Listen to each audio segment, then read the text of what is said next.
Hello friends, स्वागत है आप सबका आज के इस नए वीडियो में। तो आज बात करने वाले हैं MJC MIC 4 हिस्ट्री ऑब्जेक्टिव के बारे में। तो जिनका भी थर्ड सेमेस्टर में है, मेजर में हिस्ट्री है, उनके लिए यह वीडियो होने वाला है। तो आज के वीडियो में पेपर 4 से जुड़े महत्वपूर्ण ऑब्जेक्टिव को देखने वाले हैं। जैसा कि आप लोग को पता है कि थर्ड सेमेस्टर में 2 मेजर पेपर पढ़ना है, MJC थर्ड और MJC fourth. MJC third complete हो चुका है, उसका ऑब्जेक्टिव भी हो चुका है।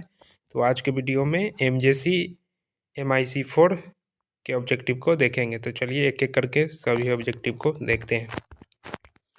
पहला प्रश्न है, आधुनिक यूरोप की शुरुआत किस घटना से मानी जाती है? तो आधुनिक यूरोप की शुरुआत किस घटना से मानी जाती है? ऑप्शन ए है फ्रांसीसी क्रांति, ऑप्शन बी है औद्योगिक क्रांति, ऑप्शन सी है पुनर्जागरण, ऑप्शन डी है विश्व युद्ध। तो आधुनिक यूरोप की शुरुआत किस घटना से मानी जाती है? तो ये जो है पुनर्जागरण से मानी जाती है, यानी कि एक का ऑप्शन सी हो जाएगा पुनर्जागरण। ठीक है, एक का ऑप्शन बी हो जाएगा। क्वेश्चन नंबर 2 है, पुनर्जागरण का अर्थ है। पुनर्जागरण का क्या अर्थ है? तो पुनर्जागरण का अर्थ है फिर से जगना, पुनर्जन्म, नौ जागरण, यानी कि ऑप्शन क्या हो जाएगा? सी हो जाएगा 2 का। अब आते हैं 3 पे। तो 3 नंबर प्रश्न है, पुनर्जागरण की शुरुआत कहाँ हुई? तो पुनर्जागरण की शुरुआत कहाँ हुई थी? तो सबसे पहले इटली से पुनर्जागरण की शुरुआत हुई थी, यानी 3 का ऑप्शन डी हो जाएगा। ठीक है, पुनर्जागरण की शुरुआत कहाँ से हुई? इटली से हुई। आगे आते हैं अब क्वेश्चन नंबर 4 पे। तो क्वेश्चन नंबर 4 है, पुनर्जागरण का प्रमुख नगर था। तो पुनर्जागरण का प्रमुख नगर कौन सा था? ऑप्शन ए है पेरिस, बी है फ्लोरेंस, सी है लंदन, डी है रोम। तो पुनर्जागरण का प्रमुख नगर कौन था? फ्लोरेंस, यानी कि ऑप्शन बी करेक्ट हो जाएगा 4 का।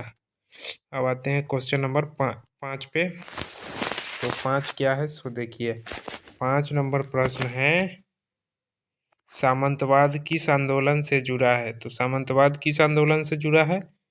देखिए ऑप्शन क्या क्या है इसमें। सामंतवाद किस आंदोलन से जुड़ा है? तो सामंतवाद पुनर्जागरण से जुड़ा है। ठीक है, सामंतवाद किससे जुड़ा है? पुनर्जागरण से जुड़ा है। ठीक है, तो अब आगे आते हैं क्वेश्चन नंबर 6 पे आते हैं। मोनालिसा चित्रकार कौन था? मोनालिसा चित्रकार कौन था?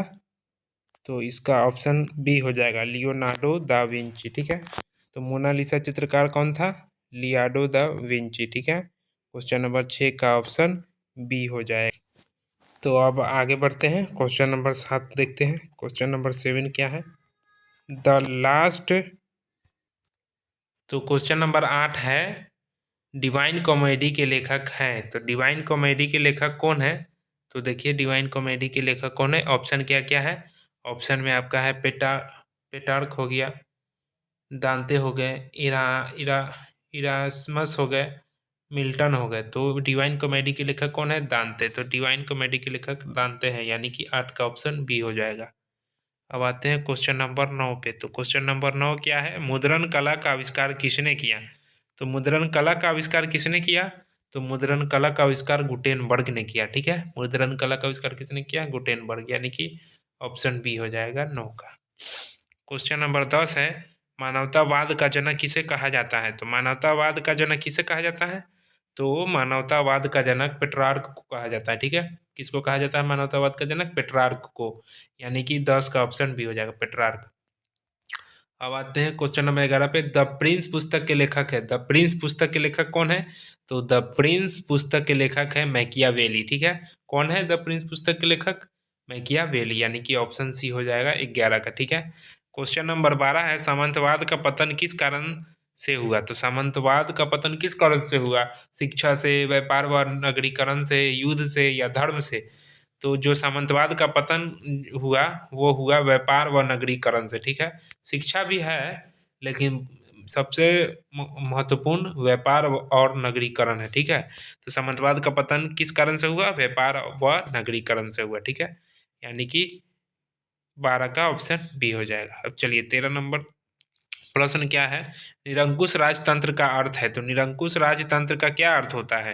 तो निरंकुश राजतंत्र का अर्थ होता है राजा की पूर्ण सत्ता। निरंकुश राजतंत्र में राजा की पूरी शक्ति होती है। ठीक है, तो राजा की पूर्ण सत्ता होती है, तो वही निरंकुश राजतंत्र होता है, यानी कि 13 का ऑप्शन सी हो जाएगा। ठीक है।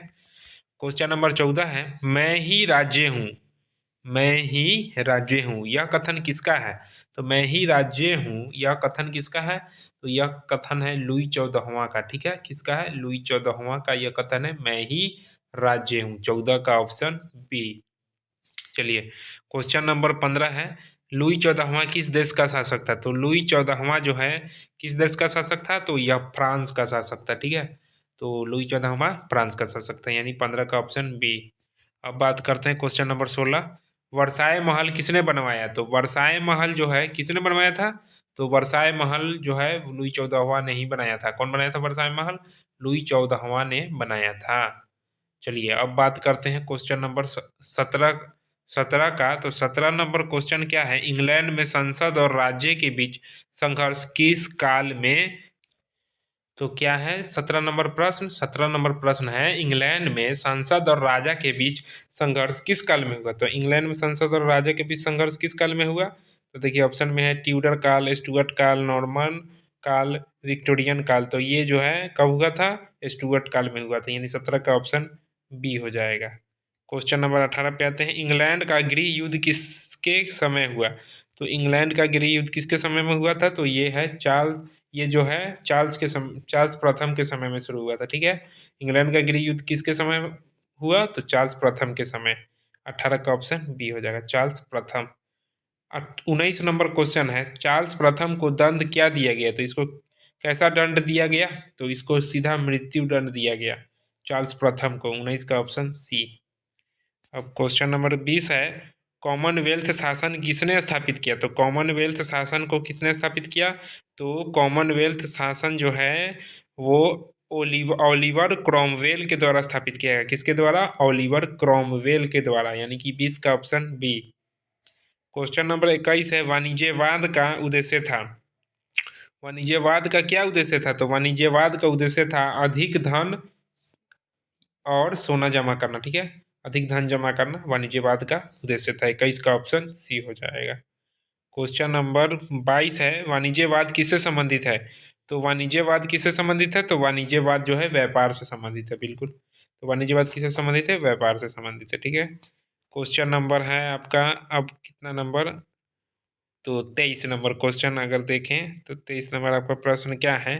23 नंबर है, ईस्ट इंडिया कंपनी किस देश की थी? तो ईस्ट इंडिया कंपनी किस देश का था? तो ये ईस्ट इंडिया कंपनी जो है इंग्लैंड की थी। ठीक है, ईस्ट इंडिया कंपनी, ये भारत में भी आया था ईस्ट इंडिया कंपनी। तो 23 का ऑप्शन बी, इंग्लैंड। ठीक है, अब बात करते हैं क्वेश्चन नंबर 24, औद्योगिक क्रांति का प्रारंभ किस देश में हुआ? तो औद्योगिक क्रांति का प्रारंभ किस देश में हुआ? तो इंग्लैंड में। ठीक है, इंग्लैंड में हुआ था। कहीं कहीं चीन भी मिलता है, लेकिन इंग्लैंड ही है। औद्योगिक क्रांति का प्रारंभ किस देश में हुआ? इंग्लैंड में हुआ। ठीक है, 24 का ऑप्शन सी। क्वेश्चन नंबर 25 है, स्पिनिंग जेनी का आविष्कार किसने किया था? स्पिनिंग जेनी का आविष्कार किसने किया? तो स्पिनिंग जेनी का आविष्कार जो है हारग्रीव्स ने किया। तो किसने किया स्पिनिंग जेनी का आविष्कार? हारग्रीव्स। 25 का ऑप्शन बी। क्वेश्चन नंबर 26 है, भाप इंजन का आविष्कार किसने किया? तो भाप इंजन का आविष्कार किसने किया था? जेम्स वाट ने। भाप इंजन का आविष्कार किसने किया? जेम्स वाट ने। 26 का ऑप्शन बी। क्वेश्चन नंबर 27 है, ज्ञानोदय आंदोलन किस शताब्दी में हुआ? तो यह जो ज्ञानोदय आंदोलन है वह 18वीं शताब्दी में शुरू हुआ था। कब हुआ था? 18वीं शताब्दी में। ठीक है, डी हो जाएगा 17 का। अब बात कर लेते हैं क्वेश्चन नंबर 28, ज्ञानोदय का केंद्र था। तो ज्ञानोदय का केंद्र क्या था, कहाँ था? ज्ञानोदय का केंद्र था फ्रांस। ज्ञानोदय का केंद्र कौन था? तो फ्रांस था, यानी कि सी 28 का। चलिए अब बात करते हैं क्वेश्चन नंबर 29, सामाजिक अनुबंध के लेखक है। सामाजिक अनुबंध के लेखक कौन है? तो सामाजिक अनुबंध के लेखक है रूसो। रूसो। 29 का ऑप्शन बी। क्वेश्चन नंबर 30 है, कानून की आत्मा किसकी रचना है? कानून की आत्मा किसकी रचना है? तो कानून की आत्मा, यह रचना मोंटेस्क्यू का है। किसका है कानून की आत्मा? कानून की आत्मा किसकी रचना है? तो मोंटेस्क्यू का है। ठीक है, तो इसका ऑप्शन भी हो जाएगा मोंटेस्क्यू। अब बात कर लेते हैं क्वेश्चन नंबर 31। तो 31 नंबर क्वेश्चन क्या है? ये है, सहिष्णुता का समर्थक दार्शनिक था। सहिष्णुता का समर्थक दार्शनिक था, कौन था? वोल्टेयर सहिष्णुता का समर्थक था, कौन? वोल्टेयर। 31 का बी हो जाएगा, ठीक है। अब आते हैं 32 नंबर। प्राकृतिक प्राकृतिक अधिकार सिद्धांत किसने दिया? तो प्राकृतिक अधिकार सिद्धांत किसने दिया? जॉन लॉक ने दिया, ठीक है। किसने दिया प्राकृतिक अधिकार सिद्धांत? जॉन लॉक, यानी कि 32 का ऑप्शन बी हो जाएगा, जॉन लॉक। अब बात करते हैं गौरव क्रांति कब हुई? तो गौरव या गौरवपूर्ण क्रांति कब हुई? तो गौरवपूर्ण क्रांति 1688 में हुआ था, ठीक है, 1688 में। क्वेश्चन नंबर अब 34 पे आते हैं। क्वेश्चन नंबर 34 है, गौरव क्रांति किस देश में हुआ? तो गौरवपूर्ण क्रांति किस देश में हुआ था? इंग्लैंड में हुआ था। कब हुआ था? 1688 में। अभी पिछले प्रश्न में था ना, 1688 में हुआ था, ठीक है। 34 का ऑप्शन बी हो जाएगा। क्वेश्चन नंबर 35 पे आते हैं, गौरव पूर्ण क्रांति में किसे गद्दी से हटाया गया? तो गौरव क्रांति में किसको गद्दी से हटाया गया? जेम्स द्वितीय को। ठीक, किसको हटाया गया? जेम्स द्वितीय को। 35 का ऑप्शन बी हो जाएगा, ठीक है। क्वेश्चन नंबर 36 है, गौरव क्रांति के बाद राजा बना। तो गौरवपूर्ण क्रांति के बाद कौन राजा बना? तो इसके बाद जो है विलियम तृतीय राजा बनता है इंग्लैंड का, ठीक है, विलियम तृतीय। गौरवपूर्ण क्रांति के बाद विलियम तृतीय राजा बनता है कहाँ का? इंग्लैंड का, ठीक है। अब आगे आते हैं question number 37। Bill of rights कब पारित हुआ? तो बिल ऑफ राइट्स जो है सन 1689 ईस्वी में पारित हुआ था। कब हुआ था? 1689 ईस्वी में पारित हुआ था बिल ऑफ राइट्स, ठीक है। अब क्वेश्चन नंबर 38 है, बिल ऑफ राइट्स से क्या स्थापित हुआ? तो बिल ऑफ राइट्स से क्या स्थापित हुआ? तो इससे जो है संवैधानिक राजतंत्र स्थापित हुआ। क्या स्थापित हुआ? संवैधानिक राजतंत्र, यानी कि 38 का हो जाएगा ऑप्शन बी। अब बात करते हैं क्वेश्चन नंबर 39, ज्ञानोदय का मुख्य सिद्धांत था। तो ज्ञानोदय का मुख्य सिद्धांत क्या था? तर्क और विज्ञान। क्या था? तर्क और विज्ञान। क्वेश्चन नंबर 39 का बी हो जाएगा, तर्क और विज्ञान। क्वेश्चन नंबर 40 है, एनसाइक्लोपीडिया किसने संपादित किया? तो एनसाइक्लोपीडिया किसने संपादित किया? तो इसको जो है डिडरो ने संपादित किया, यानी कि 40 का बी हो जाएगा, डिडरो, ठीक है। 41 नंबर प्रश्न है, पुनर्जागरण कला की विशेषता है। तो पुनर्जागरण कला की क्या विशेषता है? यथार्थवाद। क्या विशेषता है? यथार्थवाद, यानी कि 41 का ऑप्शन बी।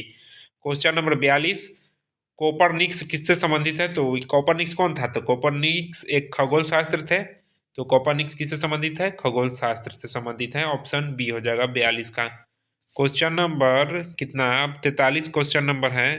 43 नंबर क्वेश्चन क्या है, गैलीलियो किस सिद्धांत का समर्थक है? तो गैलीलियो ने किस सिद्धांत को दिया था? तो सूर्य केंद्र सिद्धांत को दिया था। गैलीलियो किस सिद्धांत से का समर्थक था? तो सूर्य केंद्र सिद्धांत का समर्थक था, ठीक है। क्वेश्चन नंबर 43 का ऑप्शन बी। चलिए अब आगे बढ़ते हैं क्वेश्चन नंबर 44 पे, न्यूटन का प्रति क्या है? प्रसिद्ध नियम है, सॉरी, न्यूटन का प्रसिद्ध नियम है। तो न्यूटन का प्रसिद्ध नियम कौन है? वह यही क्या था? वह गुरुत्वाकर्षण, यानी कि ग्रेविटी। तो गुरुत्वाकर्षण, तो न्यूटन का प्रसिद्ध नियम कौन है? तो सबको पता होगा, ग्रेविटी, गुरुत्वाकर्षण। कि वो पेड़ के सेब के पेड़ के नीचे खड़े थे तो सेब गिरा था, तो वहीं से ग्रेविटी का खोज कर दिए थे न्यूटन। तो इसका प्रसिद्ध नियम यही है ना, गुरुत्वाकर्षण, यानी कि ग्रेविटी, जिसको जी जी से जाना जाता है, जी, ग्रेविटी। इसका मान लगभग 10 के बराबर होता है।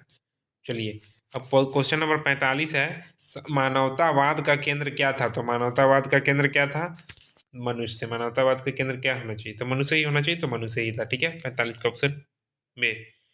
क्वेश्चन नंबर 46 है, सामंतवाद में भूमि का स्वामी था। तो सामंतवाद में भूमि का स्वामी कौन था? सामंत होता था भूमि का स्वामी, ठीक है। सामंतवाद में भूमि का स्वामी कौन? सामंत, ठीक है। तो 46 का बी, सामंत। 47, पुनर्जागरण ने किसे बढ़ावा दिया? तो पुनर्जागरण ने विज्ञान व शिक्षा को बढ़ावा दिया, ठीक है। पुनर्जागरण किसे बढ़ावा दिया? तो विज्ञान व शिक्षा को बढ़ावा दिया। 47 का ऑप्शन बी। क्वेश्चन नंबर 48 है, इंग्लैंड में संसद की सर्वोच्चता कब स्थापित हुई? तो इंग्लैंड में संसद की सर्वोच्चता कब स्थापित हुई? गौरवपूर्ण क्रांति के बाद, यानी 1688 के बाद, गौरवपूर्ण क्रांति के बाद, ठीक है।